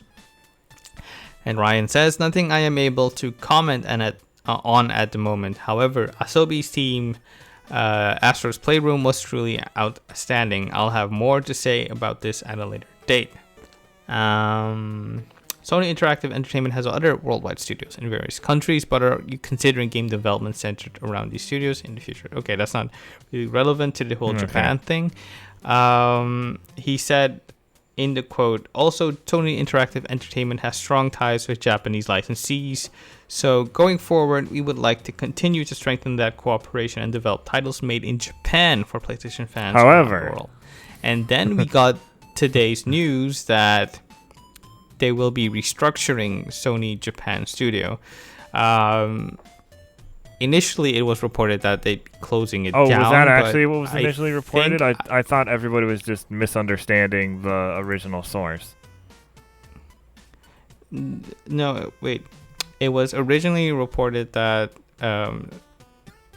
with everyone being let go, being like a precursor to what would eventually happen, it was then said that Sony Japan Studios was closing down. But if I'm not mistaken, IGN has an updated I was reading the VGC story on that, but I have to find it. Because this says... Yeah. So the VGC story says Sony is winding down original game development at its oldest first-party developer, Japan Studio. Localization and business staff will remain in place, and Asobi team, the group responsible for the Astrobot games, will continue as a standalone studio within Sony Japan, is claimed. Some Japan Studio staff will join Asobi, we were told, while others have followed Silent Hill and Gravity Rush director Keiichiro Toyama, who I think we talked about last week, to his new studio, Bokeh. Yeah, so that would make it appear that Studio Japan was closing, but there's an update on this one too. IGN's Matt Kim has this update. SEI has confirmed that PlayStation Studios Japan Studio will be reorganized following reports that game development and the first-party developer will be scaled back. In a statement to IGN, Sony announced that the Japan studio will be recentered around Team Asobi, the development unit behind Astro's Playroom. Localization, IP management, and external production will also be concentrated within the Global Functions wing of PlayStation Studios. Sony launched the PlayStation Studios as a new umbrella brand that houses the company's first-party game developers, including Santa Monica and Naughty Dog, Sucker Punch, Insomniac, and more, effectively shifting parts of Japan Studios' assets to the global brand. It's disappointing because Japan Studio as a brand was very powerful, and whenever you saw it, it was like a mark of quality. Yeah, and I saw people saying, well, Sony probably Sony might have thought they aren't profitable enough just because a lot of those games are very niche and none of them sold all that well. But it doesn't help when the advertising for some of those games is not great. Like Gravity Rush 2 got really screwed over.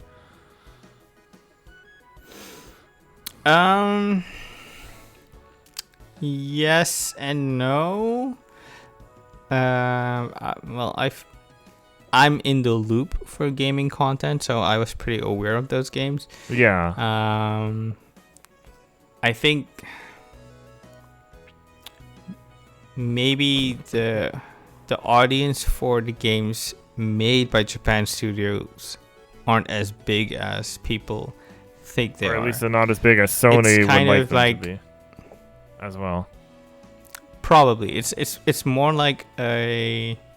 How do I explain? It's like a niche corner of gaming that's Japan Studios everybody's focus. Golf is for everybody. And it... Sure, but a thing like Gravity Rush is interesting and fascinating, but for me at least, the execution kind of never reached its full potential because the combat was... I dare, and I just said it. The combat was kind of tricky to get your head around it when the camera was also fighting you. So therein lies the problem where Sony Japan Studio made games that were very specific to a certain set of tastes. But there was a lot of variety though in there. There was, and that's what people are afraid of. This restructuring is going to lose that, and Sony's going to focus on, Western AAA games that people are afraid might feel a little too samey. Well, I have bad news for you. It has already happened. Yeah, that's what other people said too. Yeah. Sony's corporate structure is more or less Western focused now. And when it comes to the PS5, they had more units for everywhere else than Japan. Remember, home consoles don't sell that well in Japan unless their Switch is the exception because it has a handheld mode. True, but it's also about effort and what that communicates. And if you're not putting in any effort into representing the home country, then what does that say? But yeah, next up, we also have like an addendum to the Japan Studio Exodus. Bloodborne producer Masaaki Yamagiwa announces departure from SIE Japan. This is also by Kazuma Hashimoto for Silicon Era. Bloodborne producer Masaaki Yamagiwa announced his departure from SIE Japan, Sony Interactive Entertainment Japan, through his Twitter. Yamagiwa stated that he would be leaving SIE Japan at the end of February 2021, but did not detail any further plans or future plans. However, it seems he has no intention of leaving the industry. His tweet mentions that he would like to continue to work on other games in the future. Yamagiwa tweeted his departure in both Japanese and English, which you can read below, so you can click on the article if you want to read. It's disappointing, and it really does feel like Sony is pulling out of Japan, even if they say they are not. But they did say they want to strengthen their bonds with Japanese licensees, so maybe they will focus on games from Japan made by other people and not just themselves. Might not be first party, right? Sure, because if you're going to operate a business, then you're going to have a product you're confident in and specialized in. And for now, it seems that Sony's specialization is Western-made AAA games in the action/adventure And we also have to remember genre, that Bloodborne, for people worried about that, that's from Software.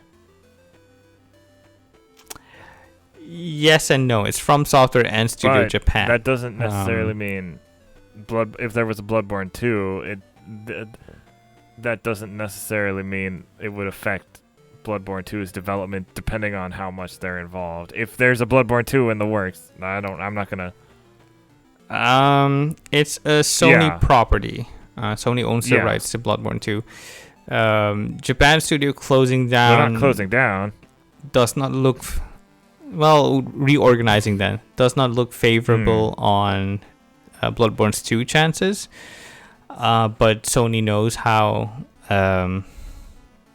well loved Bloodborne is, and how many people are clamoring for a PS5 update, and how many people are clamoring for a full proper Bloodborne 2. So it might be that they're going to give that away to from software, but still have it under the Sony umbrella as an exclusive. And then the other thing is I don't know what's going to happen to Ape Escape, but maybe the dream is dead. I mean, Team Asobi could actually, pick you know it what? With the Astrobot experience, that could be pretty good. Yeah. I've only played a little bit of Astro's Playroom, but it was good from what I played. Okay.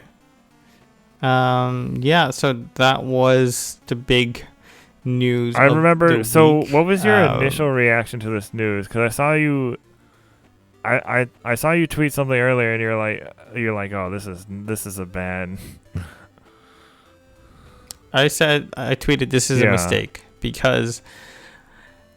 I get that operating a business means you want to operate on profit.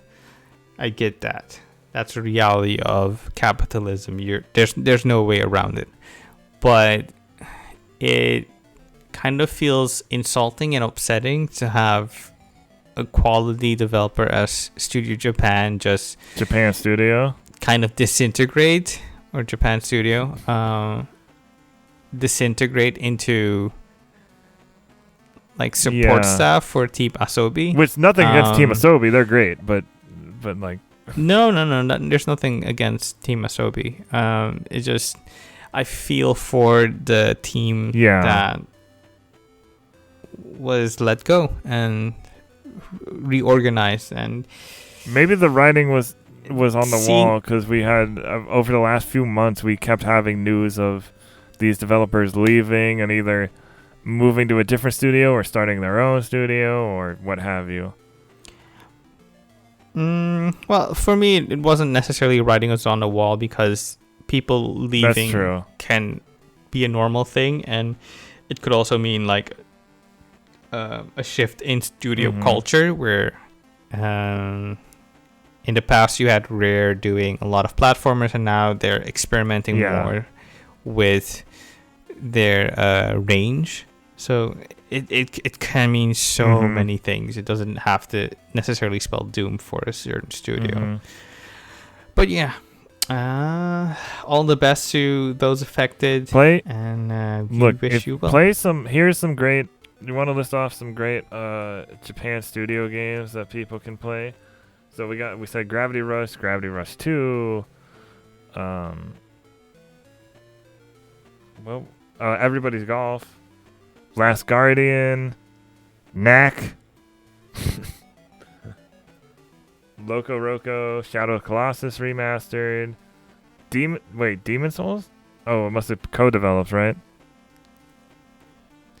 Yeah, because it was a Sony exclusive. Everybody's Golf VR. I did not know they had that. Patapon remastered, Loco Roco remastered, Knack 2, of course, Parappa the Rappa remastered, Bloodborne, Puppeteer. Puppeteer is a good one. I never finished that one. PS3 exclusive. I wish they had I don't know if it's on PlayStation Now or anything like that, but I wish they had re-released Probably. it. Tokyo Jungle, that was an interesting one. They co-developed a Bleach game? That's possible. Fate for the PS3. Yeah, the one in Ueco Mundo. Is it a fighting, another 3D arena fighter, or? No, it's more like a Muso style action game. Cool.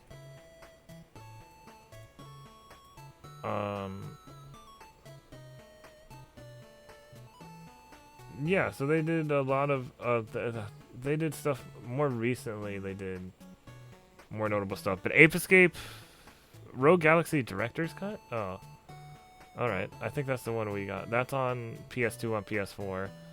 There's the Ape Escape. I want to say Ape Escape 2 is also on PS2 on PS4. Okage Shadow King. There's a lot of stuff. Eco, that whole trilogy. I don't know what it's called. The Eco trilogy. More or less. Yeah, so there's a lot of good stuff you can play. And yes, I know I said Knack, but I'm not joking. Knack's not that bad.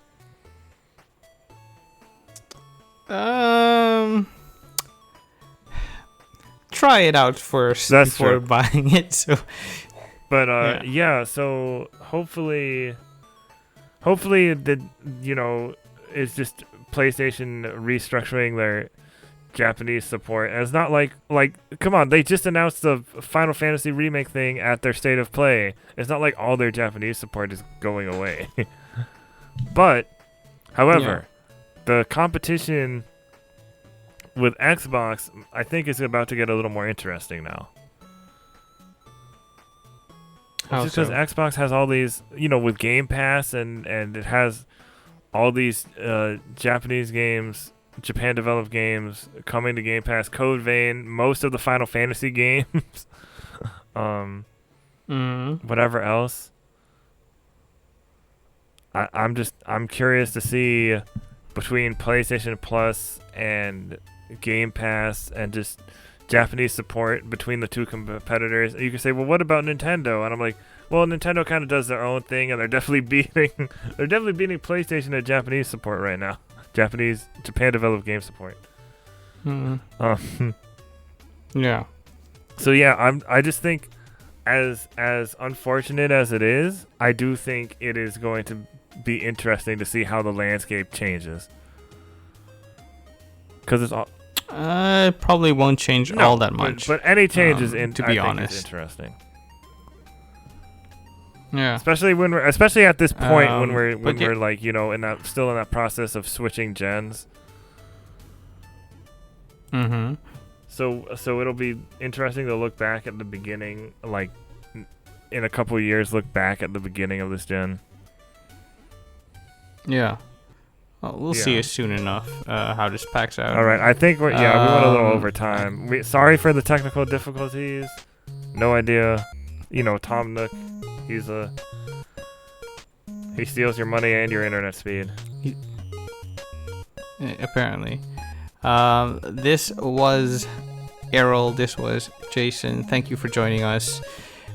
We hope to see you next week. And stay safe. Play video games. Be kind to one another. Wash your hands. Wear a mask. All that. And stay healthy, people. Matinee.